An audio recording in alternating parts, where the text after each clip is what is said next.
Mismong si Senator Robin nagulat nang biglaang ideklara ni Pangulong Bongbong Marcos alisin lahat ng asset ng China sa Pilipinas base sa balitang kumakalat. Nagbantang ipaalis uli ni BBM pag binalik ang harang ng China sa Pilipinas. Ayon kay Commodore J. Tariela, desidido si Pangulong Marcos na palayasin ng China sa Pilipinas. Kaya panawagan ni Zubiri sa China, alisin lahat ng asset na binigay sa atin ng China. Kaya bilang paunang panggulat, tatanggalin lahat ng military asset na binigay ng China sa Pilipinas. Kung maglalatag ulit ng harang ang China, may pagtitiyak ang PCG. In the next coming months, if ever that barrier will once again be in place, the Philippine Coast Guard will do whatever it takes for us to remove the barrier. Mismong si Pangulong Marcos, ipinagtanggol ang pagputol sa harang ng China sa Bajo de Masinloc. Ginigit naman ng China na sila ang nag-alis sa barrier. Tingin dito ng isang eksperto, patunay yan na hindi inaasahan ng China ang pagpalag ng Pilipinas. Ang angklang ito ang pabigat ng China para sa nilatag nilang floating barrier o boya sa Scarborough Shoal o Bajo de Masinloc. Ang boyang nadiskubre kamakailan ng Philippine Coast Guard na kalaunay tinanggal nila. Sabi ng China, self-amusement o pang-aliw ng Pilipinas sa sarili at fabrication o invento raw ang ginawa ng PCG. China raw ang nagtanggal sa harang at patuloy raw ipagtatanggol ang kanilang teritoryo.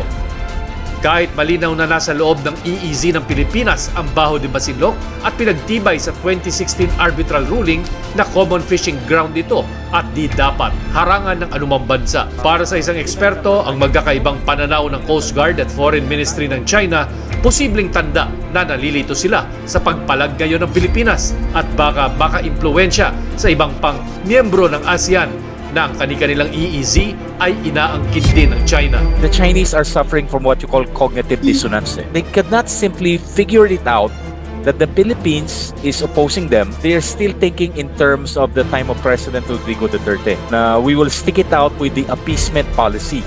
Sa aerial inspection ng Bureau of Fisheries and Aquatic Resources, wala na ang harang sa bukana ng Bahura. Nasa labas ang dalawang mother boat ng mga mangingisdang Pinoy. Pero sa loob ng Bajo de Masinloc, nakaangkla ang dalawang barko ng China Coast Guard na nag-radio challenge pa sa eroplano ng BFAR. Indikasyong patihim papawid ng Bahura ay inaangkin din ng China. Si Pangulong Marcos mismo, kumbinsidong dapat tanggalin ang harang na di raw niya maintindihan kung bakit inilatag doon ng China. Umiiwas nga tayo sa gulo, umiiwas tayo sa mga maiinit na salita, ngunit matibay ang ating pagdepensa sa teritoryo ng Pilipinas. Patuloy natin ipapagtanggol ang Pilipinas, ang karapatan ng mga fisherman natin. Iginatwa ito ng mangingisdang si Arnel Satam. At kahit hinabol siya noon ng China Coast Guard, uulitin daw niya ang tangkang pumasok sa Bahura. Yan ang gusto ko tayong magagawa na paglaban ko yung karapatan namin sa pag-isda. Ayon sa Pangulo, nang tanggalin ang harang sa Bajo de Masinloc, nakahango na roon ang mga mangingisdang Pinoy ng 164 metric tons ng isda sa loob lang ng isang araw. Pero hirap pa rin makahuli at kumita ang mga mangingisda roon. Pati pagka ganitong abutin na kami ng isang linggo, may nahuli na kami ng mga 4 na tulinada, ganyan, 4 tons, ganyan. Ngayon wala matumal. Kahit sa palengke, binabarat daw sila ng mga middleman. Kasi sila hindi sila nakaranas ng hirap sa laot kami, naabutan kami ng mga bagyo, kaya dapat maging patas na sila sa mga isda. Ang BRP Dato Bangkaw ng BFAR namimigay ng libreng diesel sa mga mangingisda sa Bahura para maibsan ang kanilang gastos. Dadalasan daw ng BFAR ang ayudang ito kahit pa abot tanaw sila ng China. Handa ang 1.4 million na reservists ng bansa na protektahan ang ating teritoryo ayon sa AFP. Binigyang diin ang mahalagang papel ng mga reservists sa pagtulong at pagresponde sa oras ng kalamidad at krisis. Nais naman ni Defense Secretary Gilbert Teodoro na repasuhin ang kasalukuyang disenyo ng Reserve Force Paradigm ng AFP. Kailangan na raw i-update ito para makasabay sa mga bagong banta ng modernong panahon. Bukas sa plano ito ang AFP na nais ding pagsamahin ang regular at reserve force ng bansa. This time we are facing more challenges that are global in nature. So, ang ginagawa po natin ngayon is that hindi lamang po yung reserve force ang binibigyan natin ng attention in terms of reorganization, but also the regular force. gusto kasi natin na ma-develop po natin yung total force natin. Good afternoon, Mr. President. Sir, sa matagumpay na pagtatanggal ng barrier ng Philippine Coast Guard sa Scarborough na ilagay ng China, tinitingnan po ba ninyo na harassment ito para ipagpilitan ang claims ng China over the West Philippine Sea? Para harassment ito para? Harassment po sa Pilipinas para ipagpilitan po ang kanilang claims over the West Philippine Sea. At kabilang din po sa naging kautusan po ba ninyo sa National Defense na tanggalin lahat ng mga structures na ininayo ng China within the Philippine Economic Exclusive Zone, sir? Oh, well, yes. Again, many of these are operational issues and that I really cannot talk about. But in terms of taking down the barrier, I don't see what else we could do.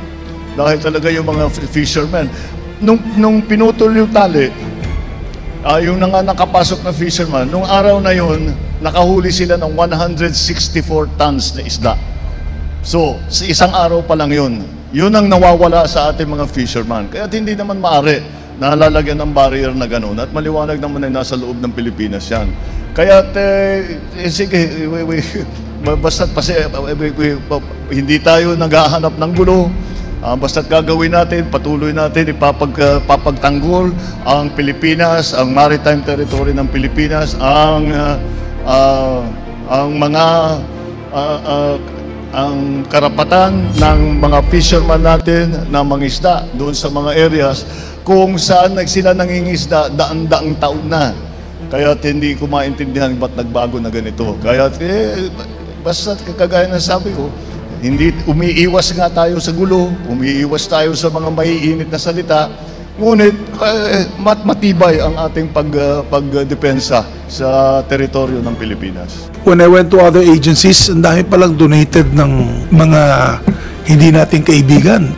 Computer systems, donate ng mga hindi nating kaibigan. So, kailangan palitan natin yan. So, in same reference with the AFP and the DND, if you need also equipment to replace whatever existing equipment that you think is compromised, we shall be ready to fund the same. Di po tayo pumayag na mabuli tayo ng ating kapitbahay sa norte.